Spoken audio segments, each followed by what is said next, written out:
To go deep into the relevance of this victory for Cuba today at the United Nations, from Canada, we invite author and journalist on geopolitics, Arnold August.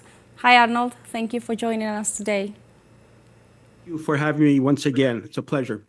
Pleasure, all of us. Today, 187 countries voted in favor of the Cuban resolution, with only 2 votes against, as usual, the United States and Israel, and 1 abstention. One day before, at the General Assembly, Cuba received the overwhelming support of leaders from all over the world, but especially from influential countries that are pushing for a new political order. We are speaking about China, Mexico, South Africa. So how would you describe this victory and support for Cuba at the heart of the United States in New York City? I think, I watched the proceedings yesterday, the whole day, as well as this morning. What impressed me yesterday, amongst other things, there are 8 important international organisms that are connected directly or indirectly with the United Nations. That is the Association of Southeast Nations. 10 countries are part of that. There's CELAC, which includes all of the countries south of the Rio Grande till the tip of South America, as well something relatively new, the Group of Friends in support of the UN Charter, a recent organization that was spearheaded especially from Venezuela, but has 18 countries that are members of that. In addition, something much older, NAM, or the Non-Allied Movement, which was established in 1961, where Fidel Castro played an important role. And now, as we speak, there are 120 countries that are part of NAM. In addition, there is the group 77 plus China. When you have a group that includes China, we know that's very important. And number 6, African group, which is 54 countries, and they're CARICOM, mainly the Caribbean countries, 15 states, and there's something that we don't hear enough about, but it's important. The 8th one, that is the Organization of Islamic Cooperation, which has 54 members, 48 of which are majority Muslim countries. So yesterday, when I was watching the proceedings yesterday, the vast majority, or many of the 31 representatives that spoke yesterday, the majority, I believe, spoke in the name of their own respective countries, as well supporting 1, 2, or 3 or more of these 8 different international organisms, which I think is very significant. And today, that trend, I mean, it picked up today. Today, there was 20 countries, close to 20 countries which spoke. And all 20 of them, if I'm not mistaken, they spoke in their own name, as well as supporting 1, 2, or 3, 4 of the other UN organizations that are connected to the United Nations. Today, who spoke in that way? Bolivia, Iran, Egypt, Colombia, Congo, Pakistan, Belize, Jamaica, Barbados, Tanzania, Kenya, Laos, Chile, Nicaragua, Antigua and Barbuda, and St. Kitts and Nevis, and India and Peru. All of those countries spoke in their own name. It was quite inspiring. They say, I'm supporting, for example, such and such group, for example, CELAC, but also in the name of my country, I would like to express our full support for the resolution, put forward by Cuba to lift the blockade. So that was a very important event today. So I think some people, when they see the names of CELAC or a group of non-aligned countries or whatever, some people might say, well, that's just a list of countries, which, doesn't mean very much. But the proceedings yesterday and today, it shows that the countries concretely support these organizations.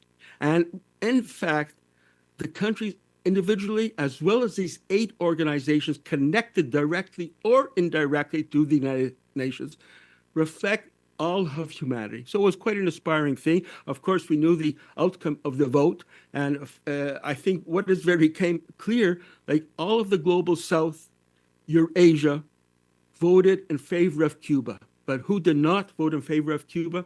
Europe. And today we found out why. Europe finally came out of the woodwork today, after the vote, saying why they're supporting the lifting of the blockade, but they have reservations, of course. Europe, the old colonial Europe, Spain, France, England, responsible for genocide and aggressions against the peoples of the South for many centuries, they have reservations about supposed human rights violations in Cuba, going back to the so-called July 2022 disturbances.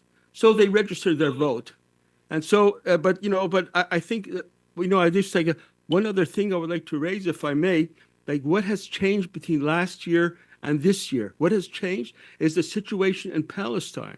And just yesterday, a few days ago, Israel, the only country that voted with the United States, decided they're going to stop aid to UNRWA, which is the UN organism which is responsible for providing humanitarian aid to the Palestinian people. Now, after that, as I usually do, I check the social media. And the social media, English, French, and Spanish, what was coming out? People were saying Israel should be expelled from the United Nations. I agree with that. And after the vote for today, Israel responsible for genocide against the Palestinian people, but cannot support Cuba's right to live. I say that, yes, Israel should be expelled from the United Nations as a result of Palestine and even as a result of the vote today. Exactly. As you were mentioning, today's vote at the United Nations shows that only the U.S. and Israel think that the blockade against Cuba is a good idea. Cuba remains blockaded, but can we say that the U.S. blockade also isolates the United States? Yes, but one has to be realistic. United States, they're losing power, but they're still very arrogant. Allow me to share, I saw the press conference of the State Department spokesman yesterday and today, when a journalist just asked yesterday and similarly today, what about this vote? The whole world except you and Israel are against it. So they have this usual Mr. Miller, who's a spokesperson for the State Department with his usual smirky face when he's asked before about Palestine and today about Cuba. So, well, of course, we expected that. And, they just laugh it off. They're still very arrogant. They're losing power, but they're still very arrogant. But at the same time, the world is changing. You mentioned BRICS at the beginning. The world is changing. It's becoming increasingly multipolar. So the question is, how long can the United States and its ally, Israel, hang on to that outdated and criminal blockade, which is also, by the way, genocidal blockade against the people of Cuba? Things are changing. United States and Israel, they should abandon their arrogant politics with regards to Cuba and once and for all listen to the entire humanity. You say entire humanity, I have to say, be quite frank, I don't really include United States and Israel's part of humanity. They do not deserve to be part of humanity. Israel itself is in contradiction. The very existence of Israel is in contradiction with humanity. And Israel is the only country that voted in favor of the United States. This goes a long way to show what is happening in the world today, and Cuba stands firm. Bruno Rodriguez was great.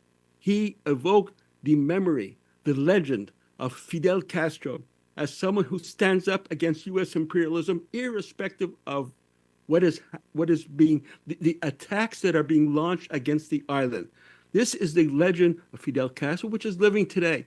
Cuba will never give in to U.S. imperialism, even if its ally is Israel. In fact, it's another reason to oppose U.S. imperialism, because U.S. and Israel are now they are the outlaws on the international scene. Thank you, Arnold, very much for your time hearing from the South. Thank you.